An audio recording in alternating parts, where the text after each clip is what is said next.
आपके बीच में मैं इब्रानियों की पत्री उसके 11 के 8 से 10 तक पढ़ना चाहूँगा। यहाँ पर इस प्रकार से लिखा है, विश्वासी से अब्राहम जब बुलाया गया तो आज्ञा मानकर ऐसी जगह निकल गया जिसे मिरास में मिलने वाला था, और यह न जानता था कि मैं किधर जाता हूँ, तो भी निकल गया। विश्वासी से उसने प्रतिज्ञा किए हुए देश में, पराए देश में परदेसी के समान रहकर इसहाक और याकूब समेत जो उसके साथ उसी प्रतिज्ञा के वारिस थे तंबुओं में वास किए, क्योंकि वह उस स्थिर नींव वाले नगर की बाट जोहता था जिसका रचने वाला और बनाने वाला परमेश्वर है। प्रिय भाइयों और बहनों, अगर आप अब्राहम, इसहाक और याकूब के जीवन की कथा को पढ़ें तो आपको वहां पर जानने को मिलेगा कि ये जो तीन हैं, अब्राहम, इसहाक और याकूब, इन सारे लोगों को दुनिया की बातें, दुनिया के रीति रिवाज, दुनिया की लुभाने वाली बातें, आकर्षित करने वाली बातें, कभी भी उन सारी चीजों को उन्होंने ज्यादा वैल्यू नहीं दिया।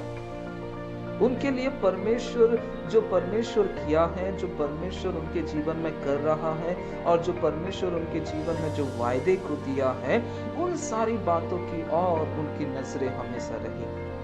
और इसी कारण से जब परमेश्वर की बुलाहट उनके जीवन पर हुआ तो उन्होंने परमेश्वर की बातों को सुनकर, परमेश्वर की बुलाहट को सुनकर अपने जीवन को एक यात्री के समान जीने लगे, क्योंकि वो जानते थे कि हमारा देश ये नहीं है। और इसी की वजह से आप अगर उनके जीवन की कथाओं को पढ़ें तो आपको जानने को मिलेगा कि उन्होंने कभी भी अपने लिए किसी प्रकार की परमानेंट हाउस को, परमानेंट पैलेस को, या फिर किसी प्रकार की ऐसी बातों को जो मनुष्य को बहुत लुभाती है, मनुष्य को ज्यादा अट्रैक्ट करती है, उन सारी बातों को उन्होंने कभी वैल्यू नहीं दिया। वो साधारण लाइफ जीते थे और वो हमेशा एक यात्री के समान अपने जीवन को व्यतीत किए। कभी वो मरुभूमि में चलते हुए दिखते हैं, कभी वो जंगल में रहते हुए, केव्स में रहते हुए अपने जीवन को, और पहाड़ में रहते हुए आप उनके जीवन को देखने पाएंगे। और जहां कहीं भी गए उन्होंने तीन बातों को हमेशा अपने जीवन में इम्पोर्टेंस दिया, जो कि आज मैं आपके बीच में रखना चाहूंगा। पहली बात, वो जहां कहीं भी रहे वो तंबू का इस्तेमाल करते थे, और दूसरी बात कि वो वेदी बनाया करते थे, और तीसरी बात यह है कि वे परमेश्वर की वायदे के अनुसार अपने जीवन को व्यतीत करते थे। मेरे प्रिय भाइयों और बहनों, उन्होंने कभी भी अपने लिए किसी प्रकार का परमानेंट हाउस नहीं बनाया, परमानेंट घर नहीं बनाया। उनके जीवन पर उनको परमेश्वर ने बहुत आशीषें दी थी, बहुत ज्यादा आशीषें दी थी, लेकिन फिर भी उन्होंने इस बात का चुनाव किया कि हम तंबू पे अपने जीवन को व्यतीत करेंगे, क्योंकि वो एक आपके और मेरे लिए एक संदेश को छोड़कर जाना चाहते थे।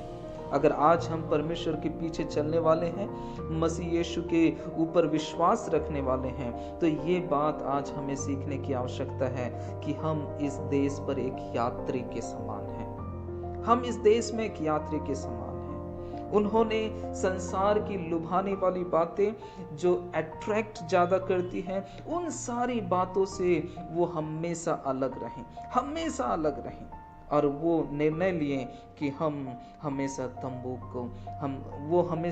पे रहा करते थे। वो एक चिन्ह है कि हमारा फोकस परमेश्वर की ओर है, हमारा फोकस वो देश है जहां पर परमेश्वर आप रहते हैं। और दूसरी बात, वेदी, जहां कहीं भी गए वो वेदी का निर्माण करते थे। उसी वेदी पर वो अपने जीवन को परमेश्वर के लिए प्रार्थना, परमेश्वर से विनती, आराधना वो चढ़ाया करते थे। क्या आज आपके घर पर, क्या आज आपके परिवार पर, क्या आज आपके व्यक्तिगत जीवन पर परमेश्वर के लिए वेदी है?